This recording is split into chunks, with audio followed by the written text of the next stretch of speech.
Seumpama biji sesawi. Shalom, saudara guys, Tuhan kembali kita pagi hari ini dalam renungan pagi. Dan kita akan membahas beberapa hari ke depan dengan sebuah tema yang baru. Saya beri judul tema ini adalah Kudapat Tuhan dalam Keintiman. Saudaraku guys Tuhan, saya akan cerita sedikit bahwa ada sesuatu yang luar biasa sebelum kita membahas lebih dalam lagi tentang hal ini. Tapi sebelumnya kita akan baca ayatnya di dalam Amsal 8 ayat yang ke-17. Aku mengasihi orang yang mengasihi aku, dan orang yang tekun mencari aku akan mendapatkan daku. Saudaraku yang kasih Tuhan, di tahun 1979, ada satu lawatan Tuhan terjadi di kota Semarang, dan di mana ratusan pemuda bertobat dan mengambil keputusan untuk melayani Tuhan pada waktu itu. Termasuk salah satunya adalah diri saya. Saya tidak ceritakan peristiwa itunya, tetapi ada kesempatan yang luar biasa untuk 3 minggu yang lalu kalau tidak salah. Ada perjumpaan dengan beberapa orang yang mengalami pertobatan di tahun itu pada waktu itu.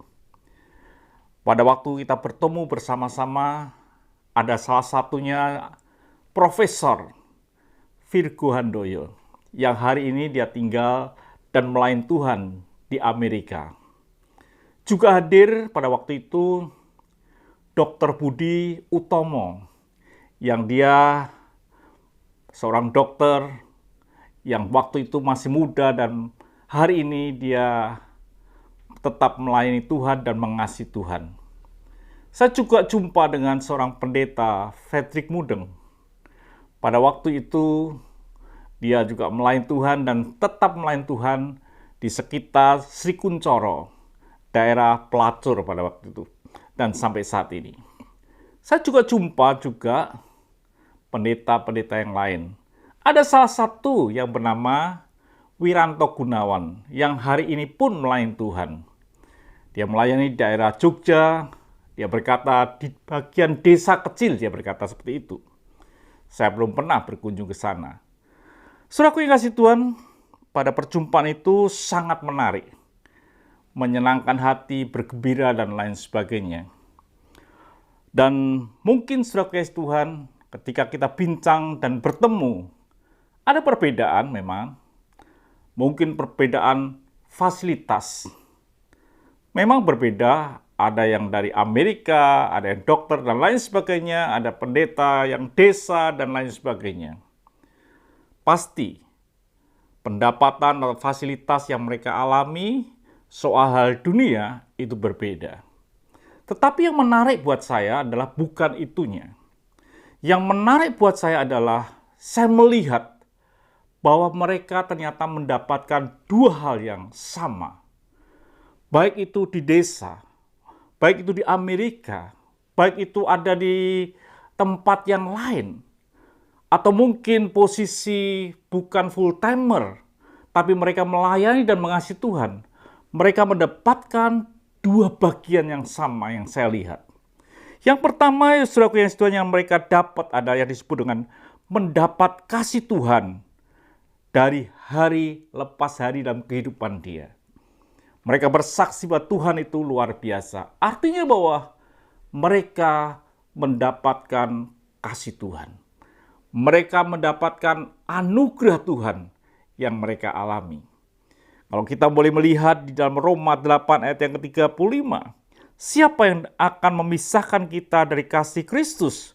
Penindasan atau kesengsaraan atau penganiayaan atau kelaparan atau ketelanjangan atau bahaya atau pedang. Artinya bahwa pasti hidup mereka mengalami masalah, mengalami problema, mengalami tantangan. Tetapi saya jumpai setelah sekian lama, hampir sekitar 40 tahun lebih, saya jumpai mereka tetap memiliki atau tinggal di dalam kasih Allah.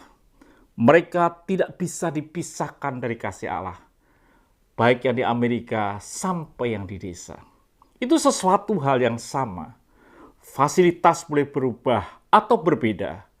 tetapi mereka mendapatkan bagian yang lebih daripada itu, yaitu kasih Tuhan. Itu yang pertama. Yang kedua, apa yang mereka dapatkan? Dikatakan mendapatkan atau menemukan Tuhan dalam kehidupan mereka. Bukan sekedar menikmati kasih Tuhan, tapi mereka mendapatkan Tuhan. Itu sesuatu yang luar biasa. Jadi saudaraku yang dikasihi Tuhan, kenapa ini terjadi? Satu hal, saya tahu mereka adalah orang-orang yang intim dengan Tuhan. Dan itu yang kita akan bahas, supaya beberapa hari ke depan kita akan melihat ternyata orang yang intim dengan Tuhan akan mendapatkan kasih Tuhan dan menemukan akan Tuhan di dalam kehidupannya. Biar itu dialami oleh saudara dan saya. Saudara yang mendengarkan pada hari ini, hidup saudara tetap dalam kasih Tuhan, dan hidup saudara menemukan Tuhan dalam hidup ini. Tuhan memberkati, sampai jumpa esok pagi. Mari kita berdoa. Terima kasih Bapa. Kami bersyukur kalau hidup kami boleh mengalami kasih Tuhan. Dan lebih daripada itu, kami mendapatkan Tuhan di dalam hidup ini. Terima kasih Tuhan, itu segala-galanya. Dalam nama Tuhan Yesus Kristus kami sudah berdoa dan mengucap syukur. Haleluya. Amin. Tuhan memberkati.